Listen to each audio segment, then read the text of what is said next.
I can't name drop. It's inappropriate for me to say, but other whistleblowers that have come forward that are well known in the community and that may or may not be talking still privately. When we, I would always call people up and speak to them. Other guys that came forward and said that they were in the space program. We try to contact each other, and kind of you want somebody that you can reminisce with, but on this other thing, you kind of feel them out, make sure they're legit. And privately, I've had many of them tell me that they feel that they got their memories back because they were in love at the time, that there was a girl there they didn't want to forget. So that may be some key to unraveling the technology that makes you forget. Like, I'm not the only one that said that. They just don't want to talk about it publicly, and it's on some level I probably shouldn't have. You know what I mean? Like, there have been, like I said, there's been some creepy guys that like keep coming back with questions. So tell me more about her, man. Tell me more about her. What did she have a fetish? Like I get that. I'm like, dude, it happens. But love. And so when David Icke and other people say that love is this greater power than any other thing, obviously love has the power to do these tremendous things, right? And because love is greater than a curse, right? Love is more powerful than a curse. Well, that's what Thorhan keeps saying. Lena says that Thorhan says love is the power, like love, itself. So powerful. Yeah. When I first heard Robert Icke say that, I'm like, how the fuck is love gonna fight a reptilian? I'm like, get out my face, bro. Like,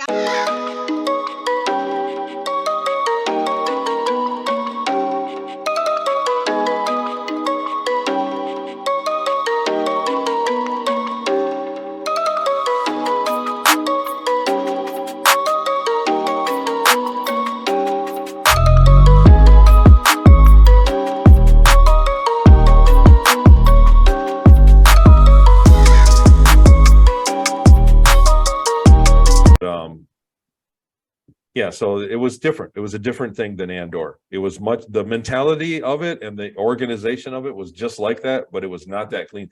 All this, even when they were working, when they were putting the parts together, it was all clean. It wasn't like that. It wasn't where we were, where the slave labor was filthy. We had to clean it and mop it, but really it was overall, it was cinder block walls, and it was not fancy.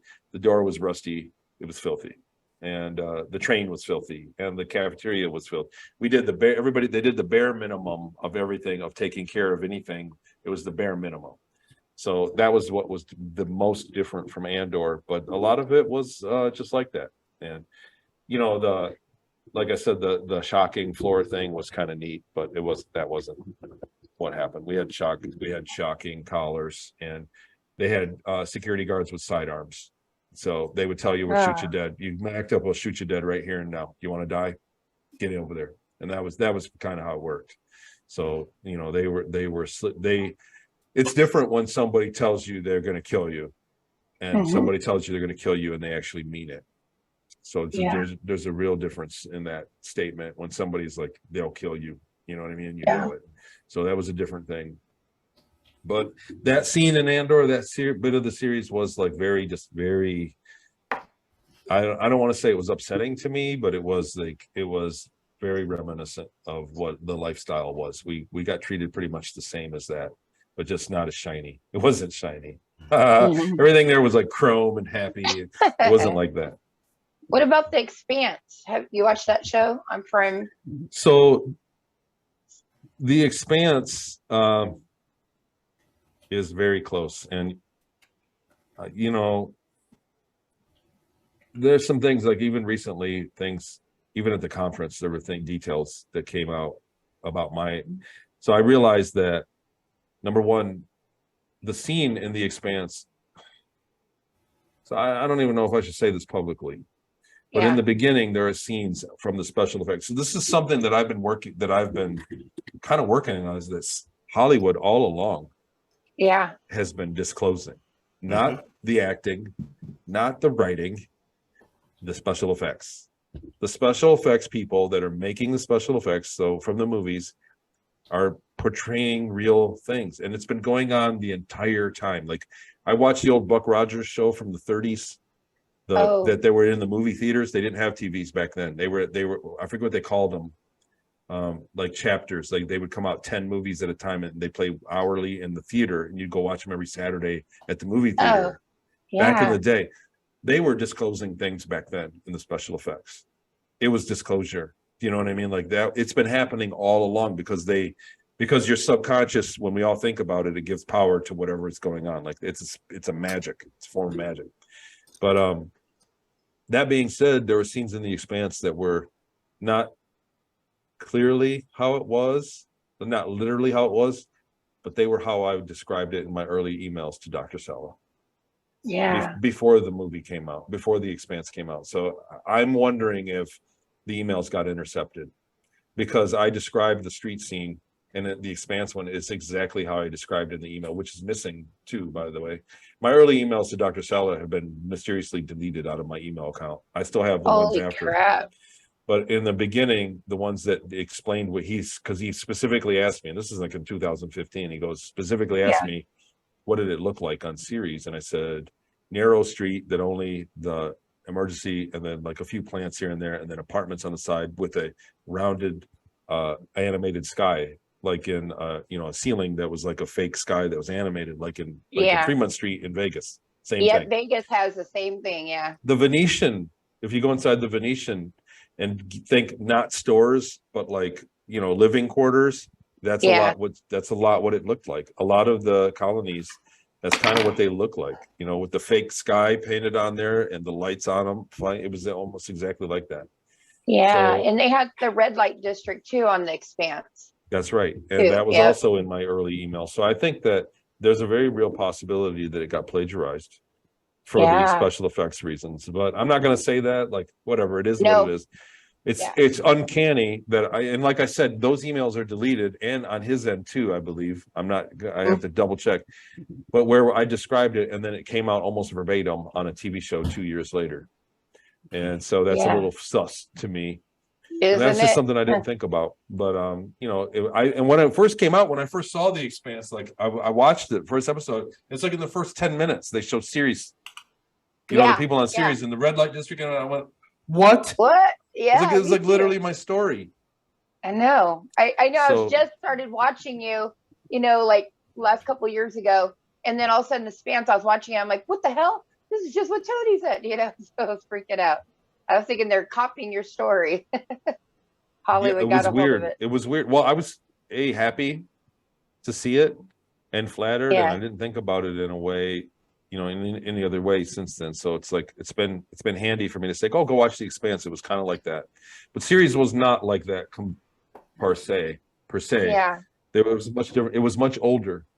So the red light district with the concrete, it was a lot like that. Most of the places I went had concrete walls, like most of the places, and it didn't have a lot of really fancy newer areas. There was like a shopping district, like a new town that had like a big shopping mall that was fancy, but most of the architecture was old, like 1930s and 40s, marble steps and brass handles and stuff was how most of the series colony looked. Kind of like, I always thought that whenever you're describing it, I'm reminded of like an old German town, like from the 30s or 40s, or like European style. Like that's the way I imagine series to be.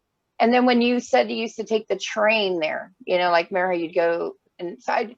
You know what, the part that I want you to tell ERIKA, because ERIKA makes jewelry, and there's this part, ERIKA, when you talk about when you went on the train and there was that lady that went on there and she was wearing this outfit that was kind of holographic, like real shiny, that, can you tell her about that?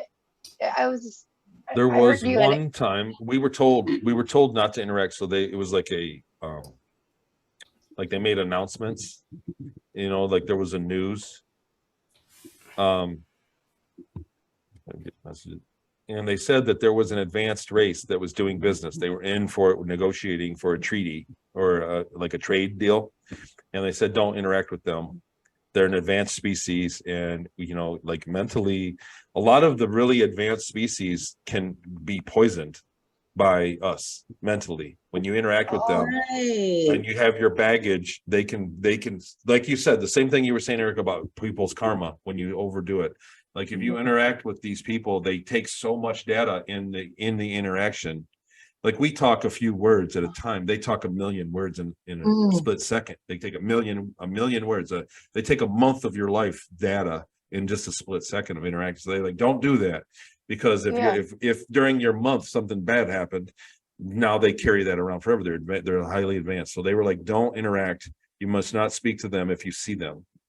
So it was like later on, days later, after the announcement, and we got all that I got on a train. I was going to the red light district, and when the doors opened, the doors opened to the train. She was there, laying on it. She was like 11 feet tall worth of. So she had to stay. She had to lay on the seats. You know, the train. The seats were on the sides, and she had to lay down over two of them to take it up. And she had a jewelry that made a like a hologram, like sparkles in between her and me in the air, like in 3D.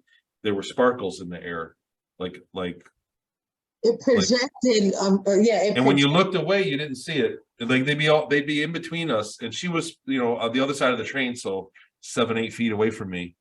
And when I looked at her, I could see this like a sphere shape of sparkles, of like little red, green, and blue light sparkles. Like, you know what I'm saying? Like when you look at like water, like crystal, whatever. And when you looked away, you didn't see it. When I looked back, they were there again. It was her jewelry. It was a jewelry. Like it was an ornament.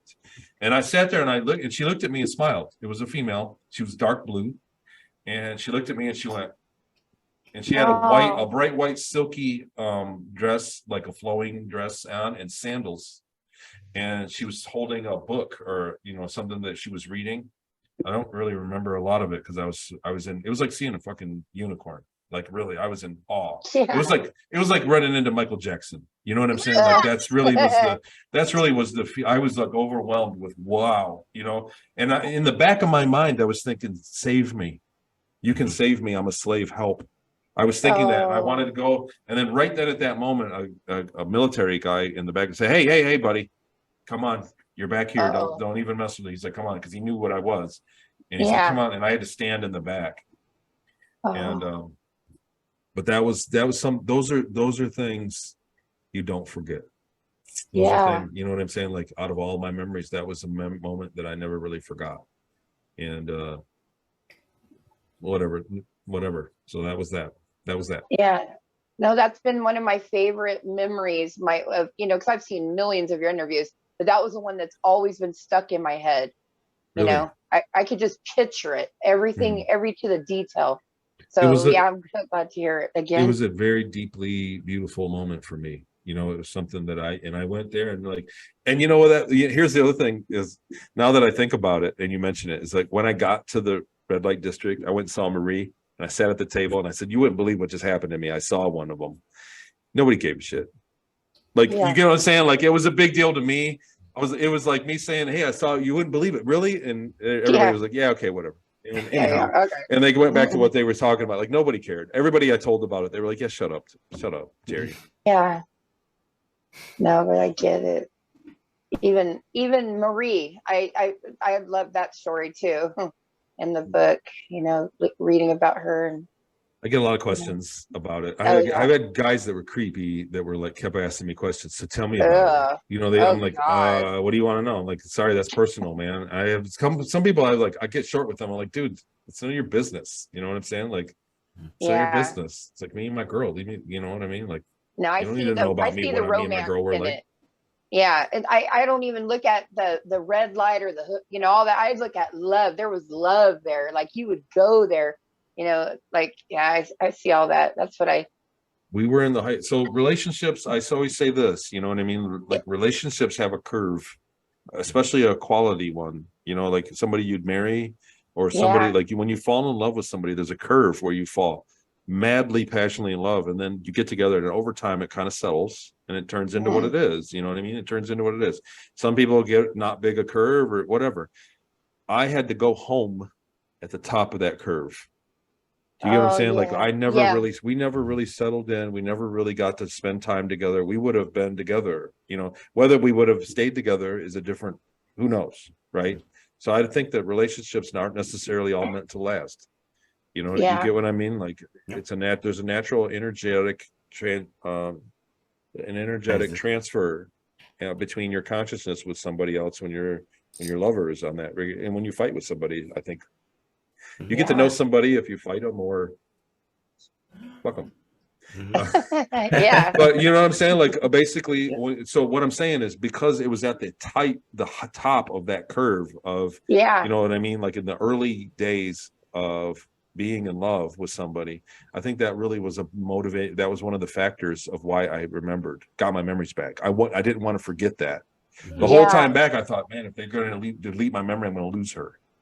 Yeah. You get what I mean? Like that was I the get you inner totally. motivation behind it. I thought, man, Yeah. I can't forget her. I can't forget this. You know what I mean? And for me, like I said, loneliness was a big deal. And this was like the cure of it at the very end. And it was like they pulled it away from me. And so I wanted to not forget her. And I think that that's one of the reasons. There's a lot of reasons. The Farsight thing, Princess Jenny went in and said, you're going to remember. And then Oh, the yeah. MRI, and then Randy Crescian about it. And then, you know what I'm saying? Like all kinds of things. And then Jean-Charles Moyen, this recently, there's so many different reasons why it was a perfect storm of why I got my memories back. But the motivation, not everybody wants to remember. Yeah. I can see the wheels turning, Erica. I can see like smoke coming out of your ears. No, because when you talk about feeling deeply, like it reminds me of that past lifetime that I had. But then there's this movie called The Eternal Sunshine of the Spotless Mind. And these people, they love each other so much. These fools keep erasing each other and then when they get depressed, they get on the train and they keep going to Montauk and they keep meeting each other again. And their friends are like, fuck these people. Like, and they're not allowed to tell each other like, no, she erased you. No, he erased you. And so they keep on going back into the spot because there's a resonance somewhere and they keep trying to find it and they keep finding each other. Even Vanilla Sky, like, he's trying to erase the memories. And then there's the one with Arnold Schwarzenegger. That's one of my favorites, but I don't remember it. When he keeps going back, he wants to get his memories back from Mars. Total Recall. Yes, Total Recall. Oh, Total Recall. Total Recall. And so it's like, there's always love in there somewhere. And they're trying to really, that's the part that keeps going back, right? Because Arnold Schwarzenegger is waking up and he's like, man, I'm dreaming about this woman. That is like, ooh. So I can't name drop. It's inappropriate for me to say, but other whistleblowers that have come forward that are well known in the community and that may or may not be talking still privately. When I would always call people up and speak to them. Other guys that came forward and said that they were in the space program. We try to contact each other, and kind of you want somebody that you can reminisce with, but on this other thing, you kind of feel them out, make sure they're legit.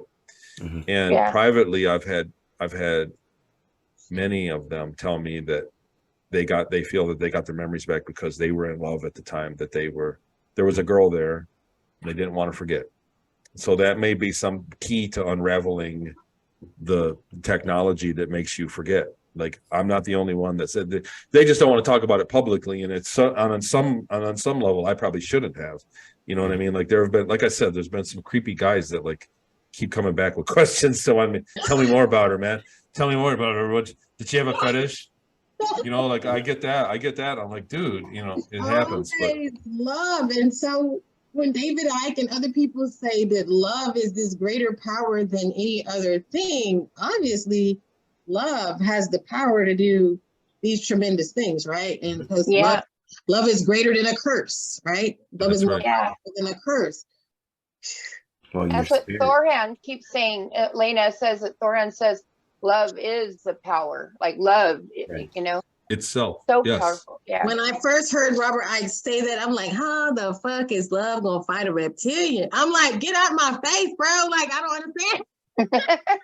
Well, look, so think about it like this. That's 5 years later. No, it's 5 years later. And I'm like, damn, evidently love is pretty powerful. Think about it like this as a superpower. What out of all the Avengers or the superheroes like Superman and Spider-Man, what would be your power that you think to kick ass with? What would be the most powerful power?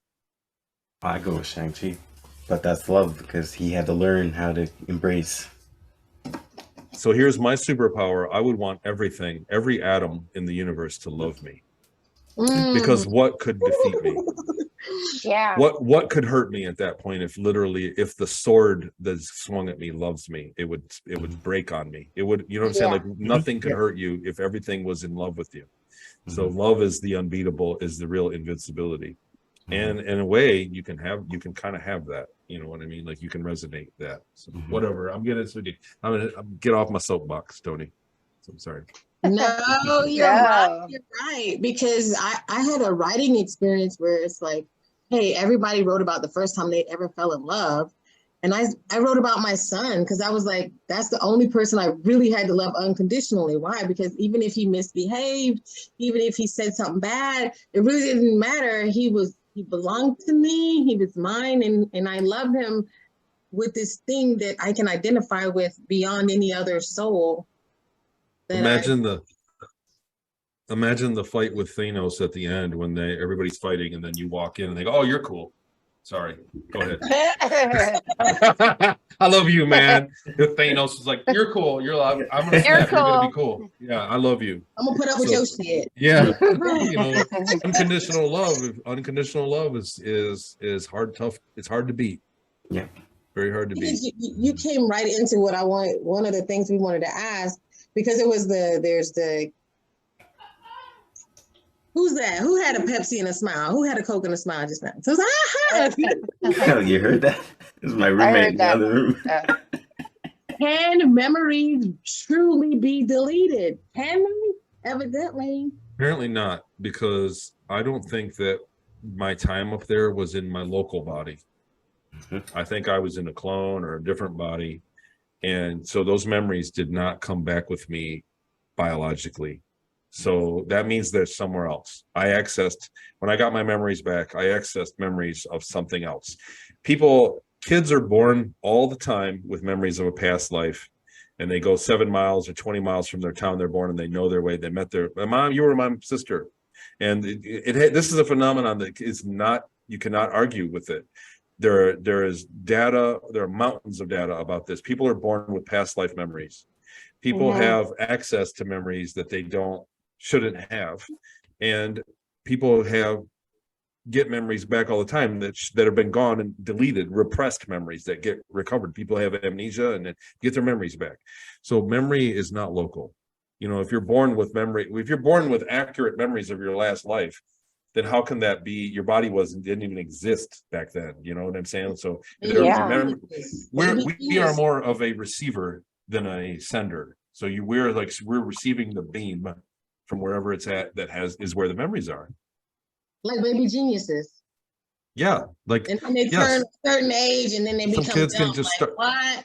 Yeah, they can just start playing the piano, and then they hit a certain age, and they go, "I forgot, I don't need it anymore. I'm gonna learn something new this time." You know. Yeah. So that's real. You can argue to that. You can be skeptical all you want, but you're wrong, because there's evidence. There's so much evidence in the scientific realm. The other thing is nowadays, I know it's in Australia, but they're putting the out of body thing is real. And there are hospitals that have a shelf, and they'll put pictures up around the room, because so many patients that get operated on for that procedure have an out-of-body experience. And when they come back down, they ask them, "Did you see any pictures up there?" And they go, "Yeah, I saw a picture of a canoe." And they know that it was real. Like the science isn't caught up to it yet, but it's happened so much.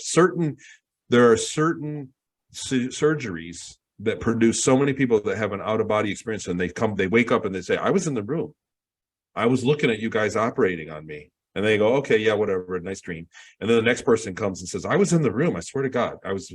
They heard it so many times that they started hiding things in the room and saying, "Well, what did you see? Did you see up there?" And they go, "Yeah, you're up there. There's a picture of a boat."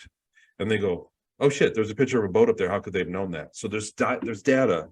So this isn't just woo. This is people that don't believe it or skeptical are idiots and need to get caught up, need to try to keep up, because we are learning the conscious. And then as the world moves into, we're growing. And as the world moves into everybody's moving into a higher. The kids nowadays have access to information, the Gateway program, all the binaural stuff that I teach, that I remembered and I was taught. The kids have it on TikTok now. You know what I'm saying? Like the little kids are watching this and they're learning how to meditate and manifest. on TikTok. So the Yeah. world is definitely going to change greatly just from that one factor. Just that factor alone will change the entire fabric of the world, whether the elite like it or not. It's too late. It's kind Yeah. of too late. Too late. Nothing can stop it. Love it. Because people are complaining, teachers are complaining about their job, but I'm like, my kid learns more on TikTok. I'm sorry. Me Yeah, too. the He schools are learns more on outdated. YouTube. My kid is like teaching himself stuff on YouTube. It's like, so Yeah. I'm sorry that you got the worst babysitting job that there is, but kids can learn on YouTube. Change it. We're working on it. Yeah, we're gonna change that. Because I'm still at this point where I'm like, how many times y'all gonna tell my son about Martin Luther King Jr.? Please stop writing all these damn papers on MLK. Y'all, they act like that's the only Black person that ever did some shit on this planet, and I'm fucking tired of it. I'm so tired. Yeah. So tired. Please stop with the miseducation, because he's not the only, and Harriet Tubman, and Rosa Parks. Those aren't the only 3 Black people that was out there. It's fucking tiring. I said it. So when it comes to disclosure, everybody keeps thinking like, it looks like this, it looks like that, it's coming here, it's coming now. What is your picture? What do you see when it comes to disclosure? Honestly, I feel like I feel like when I came out publicly and started talking about it, that I was gonna like follow the crowd. I felt like I was standing up in a room with people and telling my story, and then I'd sit down and somebody else would stand up and tell their story, and the crowd would walk out the door, and there would be disclosure waiting for us that somebody else presented. And what I'm realizing is that nobody else is telling their story, and that we have to take people out of the room, and I am disclosing. I did disclose to you. Do you get what I mean? Like, we did that. And now the world has to catch up to what we know. And so I feel like alone in disclosure in a certain way. And I'm not like, there's a family of us that are telling this, and we are disclosing, and you guys are doing this by having me here, right? To even mention it, like, you're aware of it, and it proliferates.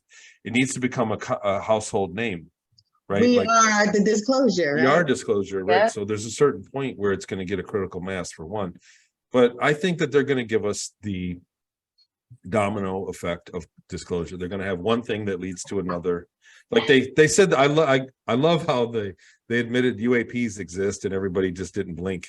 You know what I mean? Like, they're like, well, we did track these craft that go underwater at 50,000 miles an hour and then back up to 100,000 feet at 50,000 miles an hour, zero. Like, and everybody's like, well, it's a drone. Well, that drone can go to another planet. They're going to minimize it. And just, when you add those numbers up, that drone can go to another planet in a few hours. So where is it, everybody at? Like, what's going on here?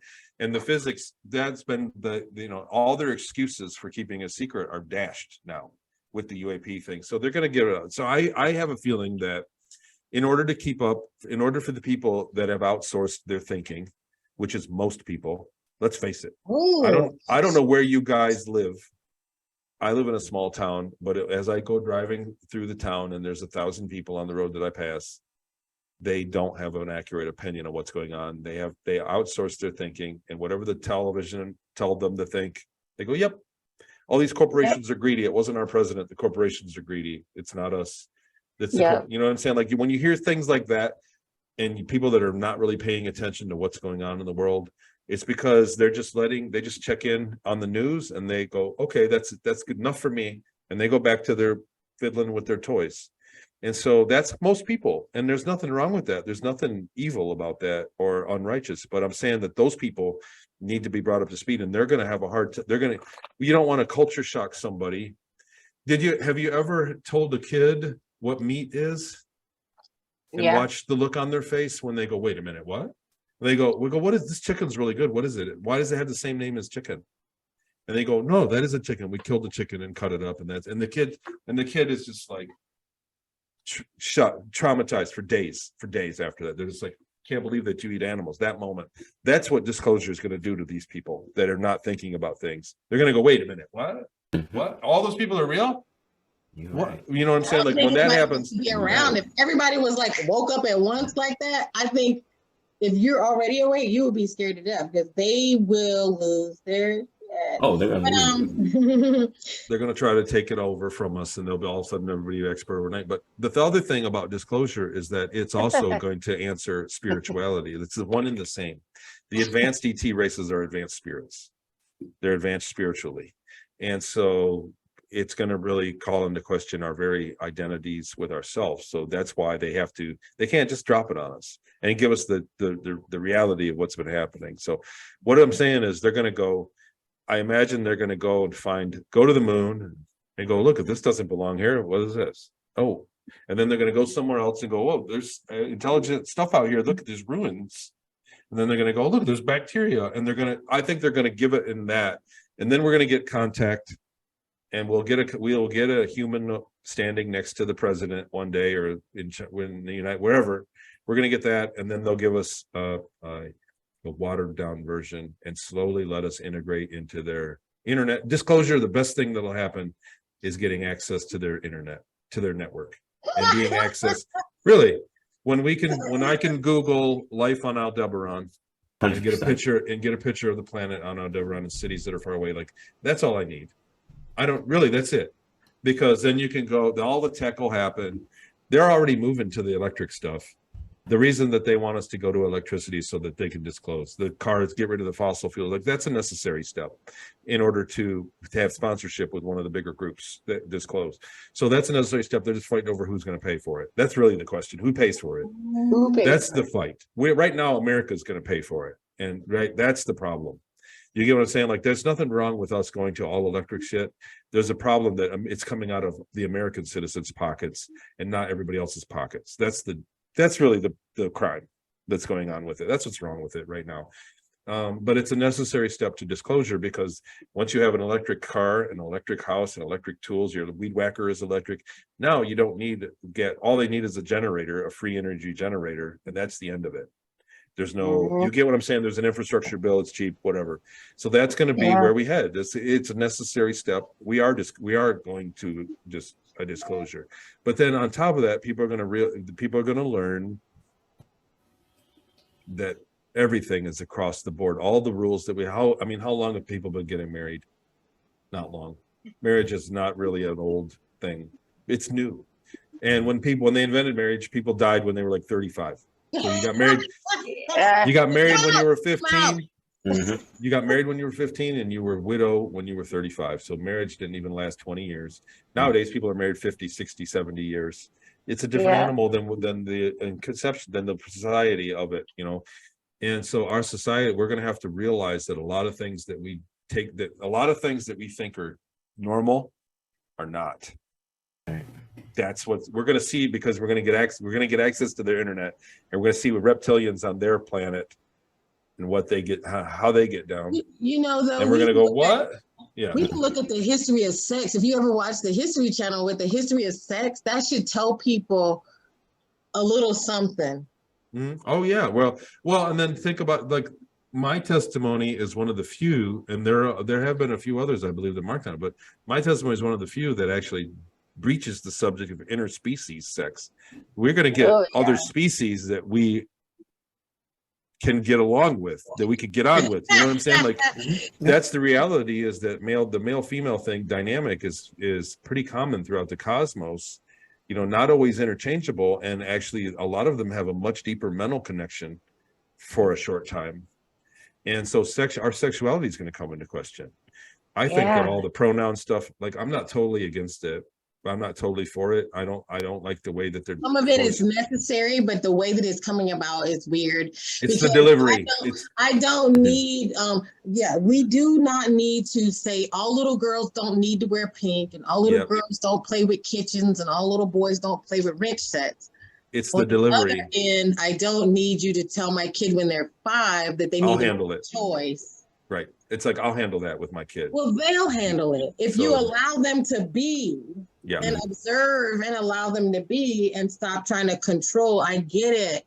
Basically, we've done some destructive shit in the past, but what I see is people who have been abused are now becoming the abusers. So if women are being abused sexually in some way, and now we're flipping it over to men are being abused.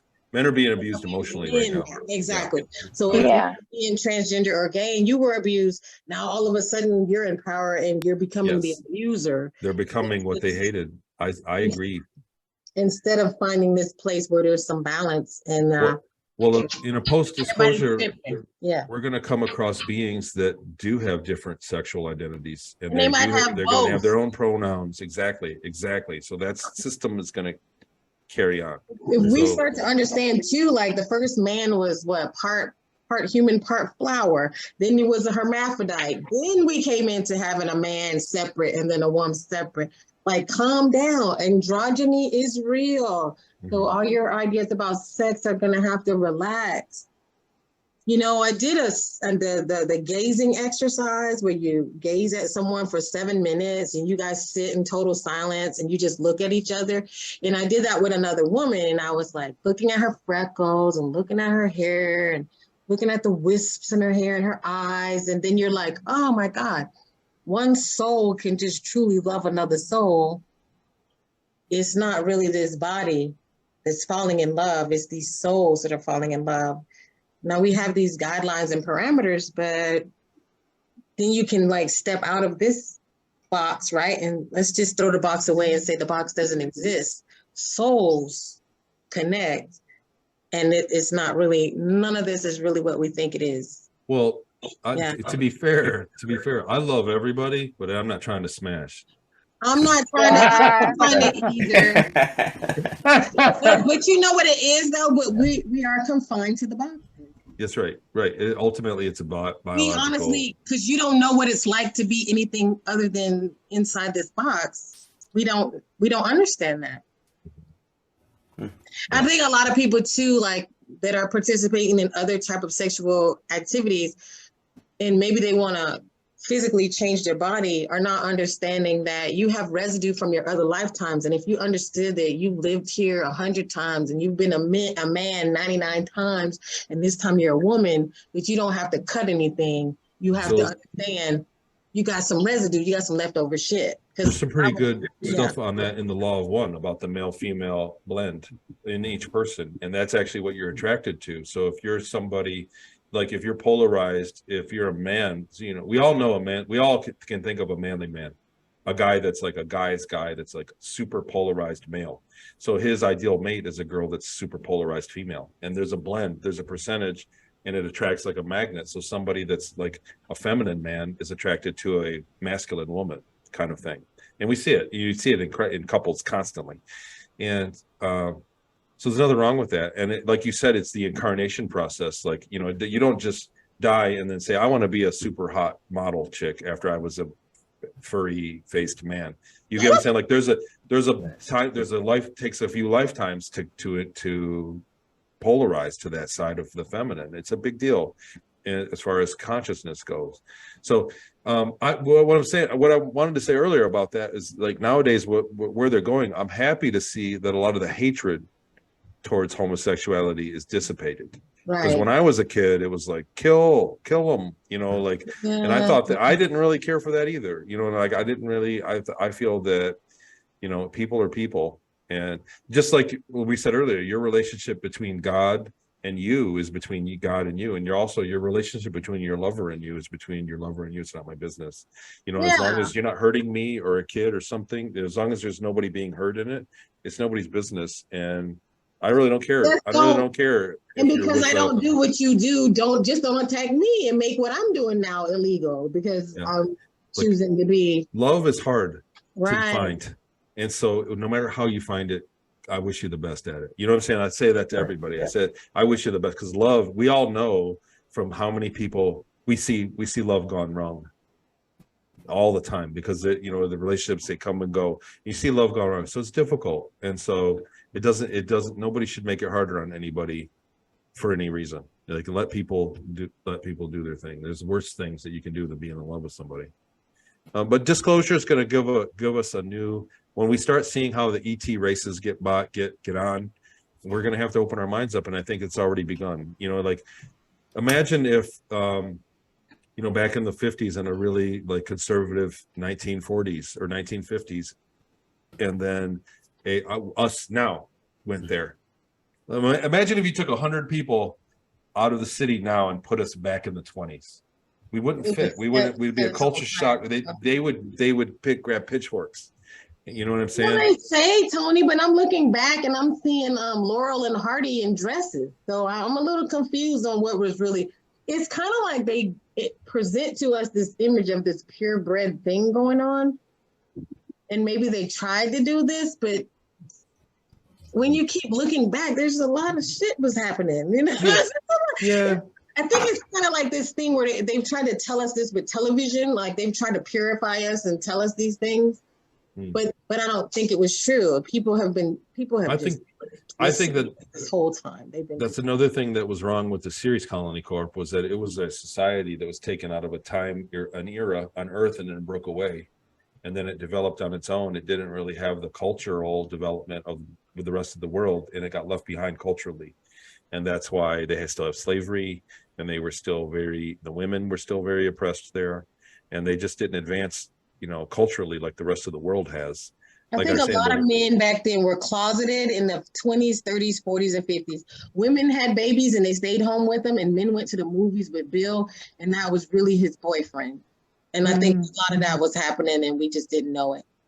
Yeah, I think all along, you know what I mean? Yeah, like that's been the way in women too. You know what I mean? Yeah. Like all throughout history, like women have been lovers secretly that men just don't know about. It's my best friend. She's my best friend, right? And then, we don't know that.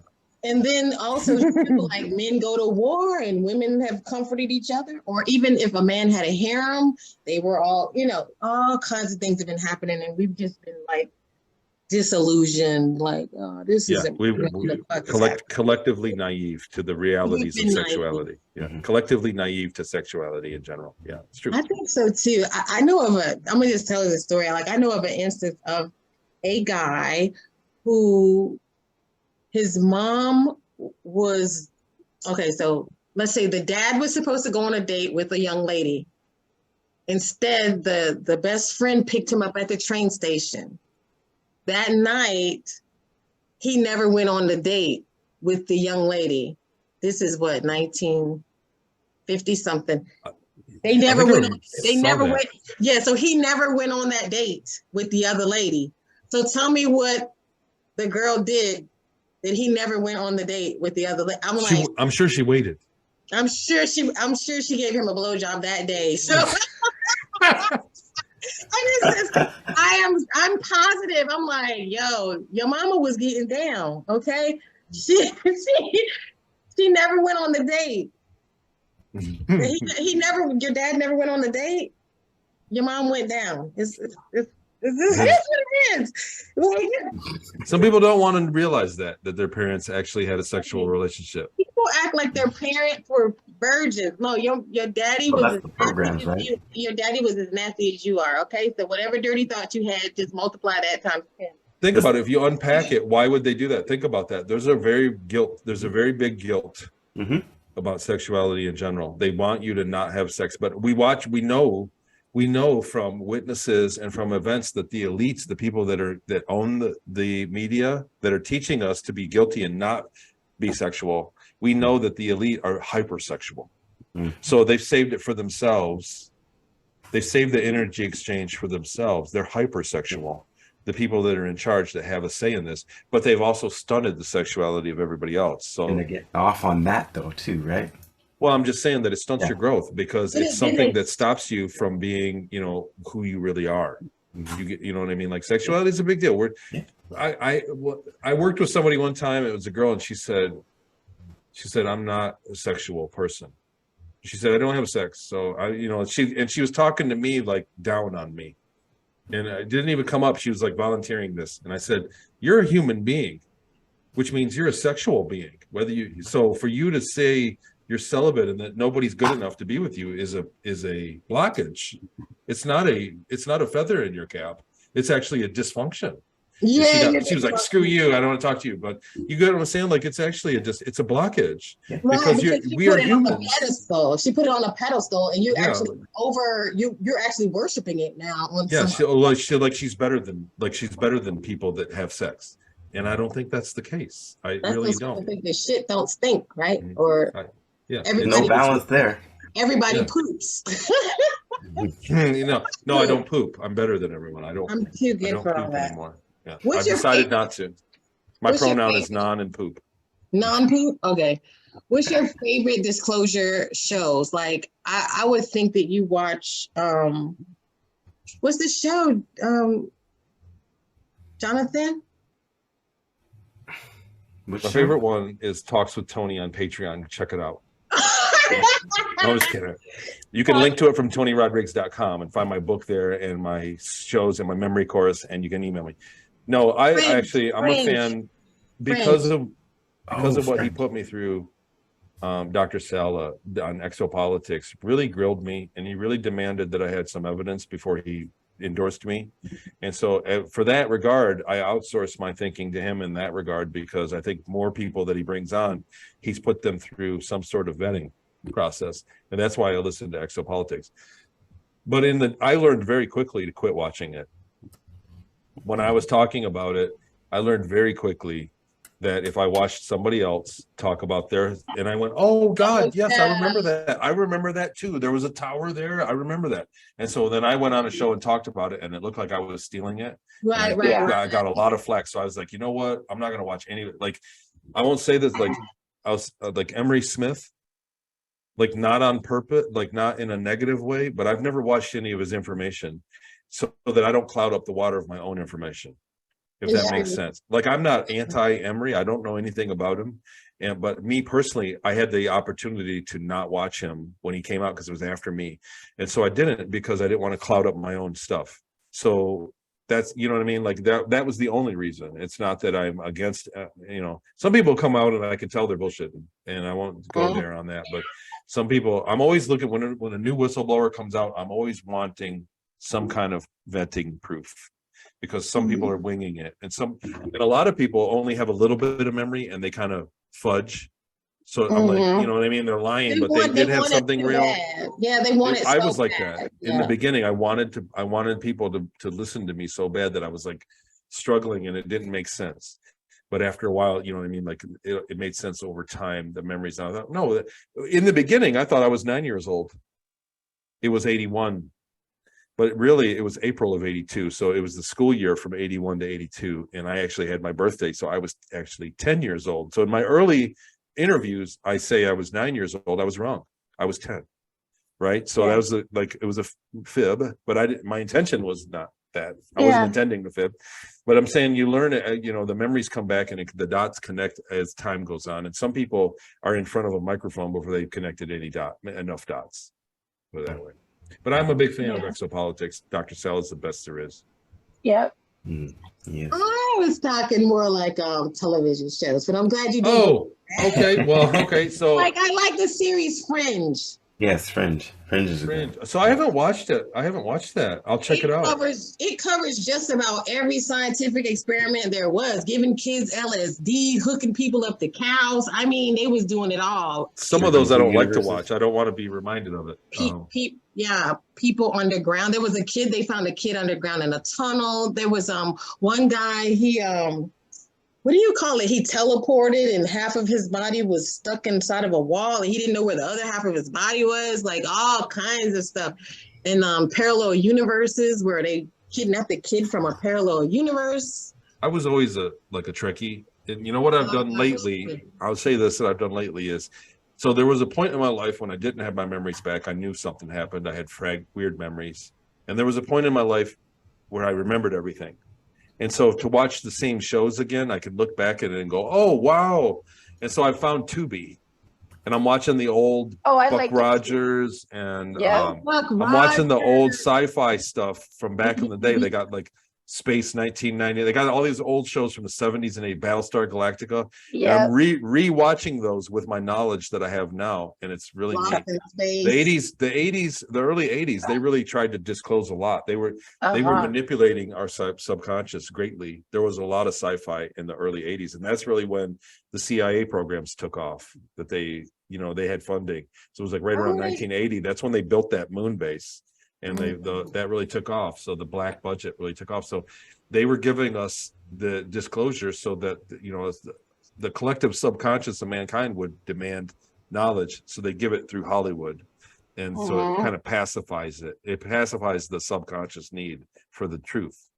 And but in the early 80s, I go back and watch a lot of those shows. That's kind of been my kick lately. Yeah. Me too. Tubi, I watched the old Buck Rogers, the Battlestar Galactica. I even went through the whole V series too.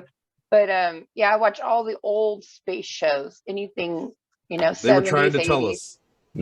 They were trying to tell us what it's really like out there. It's really like. And the other thing you'll notice in a lot of shows is they're getting kids ready for that situation to be abducted. Yeah. So at the end of the show, it's like, we need you. The Star Wars, like, we need you to join the alliance. We need fighters. You're chosen. You're special. And they drop off so that when the kid actually gets abducted and is on the table in the room with a bunch of aliens, and they go, "We need your permission to do this," the kid goes, "Yeah, I'll help you," because that was what they got programmed to say through the sci-fi. If you look back in the early sci-fi, they were heavy on that. Yeah, no, makes so completely sense. But I was listening. I know it's getting late. You've had a really nice. I know you have to go, Tone. Yeah, I've got to rock soon. Yeah. I'm pretty much wrapped up. The only other thing I would have asked is about the timekeepers. But it's that was just kind of like hearsay that I was aware of. So there was time travel. There's a great deal of time travel in the programs, but it was known that they couldn't go back and alter things greatly, or there were beings that would step in. So they were fully aware of that, and there was heavy consequences if they did that. So they were aware of that, but they worked it out. It was kind of like they sat around, they had a lot of really smart people devoted to figuring out what they could get away with in time travel. They had entire, they're great. They have their best minds on it, working on it, and computer. They were trying to figure out what they could get away with, and they would test it, and then say, "Oh shit, they got in trouble. We could test this," and they worked out what they could get away with and what they couldn't. And other ETs, it seems, when they were working in conjunction with more advanced ETs, they could get away with more time travel. So as technology progressed and other races that were more advanced, they could do more manipulation of the timeline than the Ceres colony could, and not get in trouble for it. So there were certain, so think about time. So think about it like this, like outside of time space, like a being that doesn't live in the 3D like we do, that polices the timeline. But you could get if you, after a certain level of advancement, those ETs or a society at a certain level of advancement could go get a permit from them, could contact them and say, "Look, we need to go back and change the timeline." And they go, "Okay, I'll let you do it this once." So there were instances like that I believe happened, looking back. And I really don't want to elaborate too much on how I know that. No problem. I'll tell you in the future. I'm just joking. I'm joking. Well, our time with you was absolutely fabulous. And I knew it would be with you guys. Yeah, and it wasn't going to be the regular way like everybody else is kind of. Oh God, my thoughts are just so weird. We're not going to sound it like your story, like other people do. It's more of a feeling thing, and more of a just like getting to know you, and getting to know you is to love you more and more and more. And you're gonna see his presence on Telegram more. He's gonna have his own. That's right. group. I'm figuring it out. Telegram is a little overwhelming at first, but I'm figuring it out, and I will get some stuff posted on there. So I'm also in the process of restructuring my show, which has been on Patreon. So a lot of the shows were on Vimeo, and then that account got discontinued. So what I'm going to do is I'm going to put a shelf life on my Patreon shows. You put the paywall, and then you don't get the trolls. And then a lot of my shows got deleted that were free on YouTube. So that's why I did that.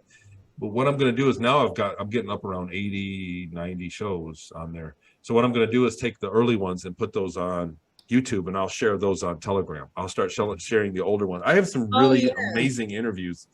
Like Dave Barker, a friend of mine that owns the Bigfoot Museum, like that interview was amazing.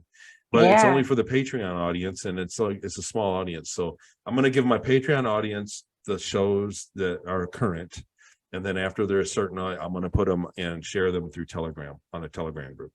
So good. So don't tell anybody; it's a secret. Looking forward to it. No, we won't tell them. I'm kidding. Tell everybody. No. And then also, like, how does Patreon have so much space? Like, damn, what? yeah. I mean, not No, Patreon. no, you link Telegram has Vimeo so or much YouTube space. to it, so they Well, I don't mean, have. They actually don't. How does Telegram have so much space? I'm just wondering. No, there's. It'll just be the links. It'll just be links. But Telegram, I log on there. Some of the groups you log on, there's like 5,000 messages. I'm like, Wow. you know what I mean? So I go through the groups and I'm like, I get to the bottom and I roll. I scroll up. Just hit the arrow and look at the last pin. I'm getting the hang of it. Yeah, I'm getting the hang of it. Okay, and then you have a class where you teach memory.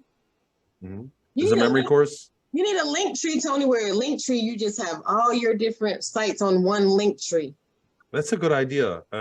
So Jackie did the web, so she's the brains, and Okay. I worked with her for like a couple years, and she got married and then immediately got pregnant and had a baby, and she's got a little few-month-old boy right now. So she kind of stepped away from the show and from helping me out, and we're working on my next book. She's actually helping me quite a bit. I wrote some today, and but she's the one that did all that. She's like way smarter than me. I mean, really one of the smartest people ever. So I haven't really freshened up the website or anything.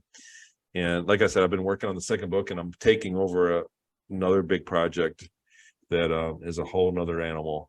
So the website probably won't get spruced up too much, but that's a great idea, Erica. I will check that out, like a Linktree thing.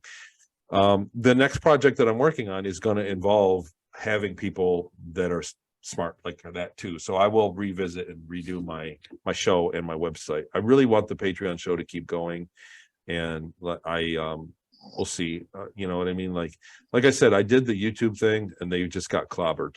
Like after so many hundreds of hours of work, and then you just see them get deleted, and I was like, oh God. And that really motivated me to get the book done. Like I could still be writing my book.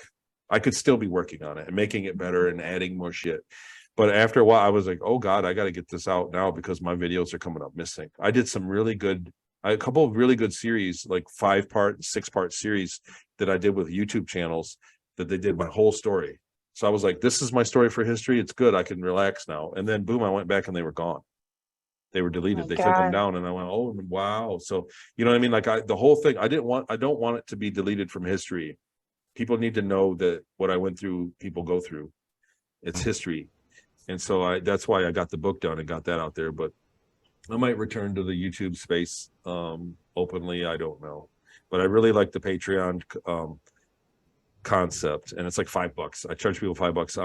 I'm gonna re-switch it around. I'm gonna revamp all of it when my next project goes live in a few months. It'll probably get a revamp. So whatever.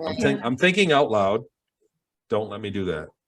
It's only possibilities, right?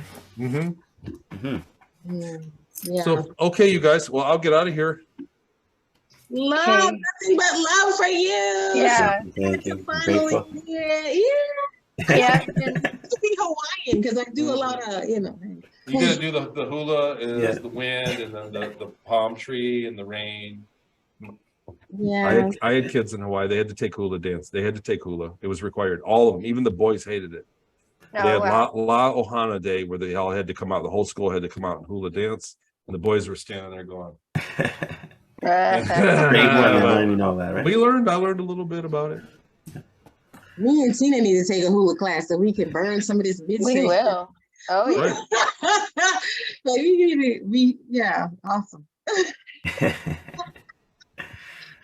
I'm being nice today. I get in trouble sometimes. You have a wonderful evening, and thank you for giving us so much of your time and your energy. I thank you so much. Anytime. I'll come back later. I'll be happy to come back later. My next book is due for release in April. Have me back after that. I would love to come back and tell you guys about it. It's a whole nother story that you guys never heard. So yeah, we'll promote your book too on the all those galactic channels. And then I have your link to your book on there also. So the first book I did like a pre-sale and a big hype and a run-up. There was a lot of people waiting for it. This next book, because of the nature of it, I'm not gonna really do a pre-sale or a hype. Like I am gonna post it, say, hey, the book's out, But I imagine a lot of people are gonna read it and not like the first book is a different thing, is like a linear story, and the second book is kind of like it's more of the spiritual side of it. So I don't want to impose on anybody's beliefs. And if you hate my second book, I'm totally cool with that. But Oh, it's, no. you know what I mean? Like Mhm. it might not mean anything to you, but it meant it to me. So that's, and people ask, and I get asked all the time, please more of your book, please. So I'm writing this one, and that's what it is, but I'm not going to try to like force it on people because it's very, pages. it's very spiritual. Yeah. Yeah. And maybe it'll be done by the next conference It will. next year. In April. The book is slated for release in April, and I think I'm going to hit that mark pretty easy. So April, Oh, good. and then I'm going to do, let's see, March, April, May is the Journey to Truth conference. Will be the month later, so I'll be selling books there. That'll be the first one that I really do autographs, and there's another one I'm going to Sedona at the end of April. Yeah, Sedona. And Sedona put one, that so. flyer out too. He's got a flyer for that. I don't know if I'll get my copies in the mail by then. When you upload it to Amazon, it takes forever to get your copies. Yeah. Yeah. So we'll see. Yeah, and Anyhow. then and we'll help. And then just come to me I'll help you get your group started. With your Telegram, and ERIKA's like the guru of Telegram too. She knows so much about Telegram.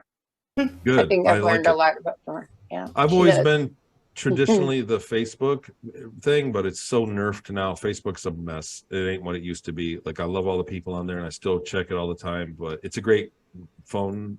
It's a great Rolodex, but it's really not good anymore for what we need it. What the community you can go needs. live too. Right. You can go live on your own group channel and mute everybody's mics, and then you just talk, and you can record it too, and then use that recording to share too. So See, there's so many things you can do on Telegram.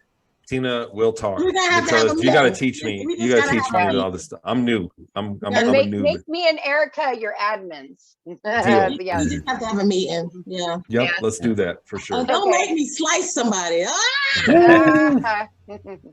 All right. Okay. Okay. I'll see you guys later. Good night, everybody. Bye. Good Take night. care. Mwah. Bye.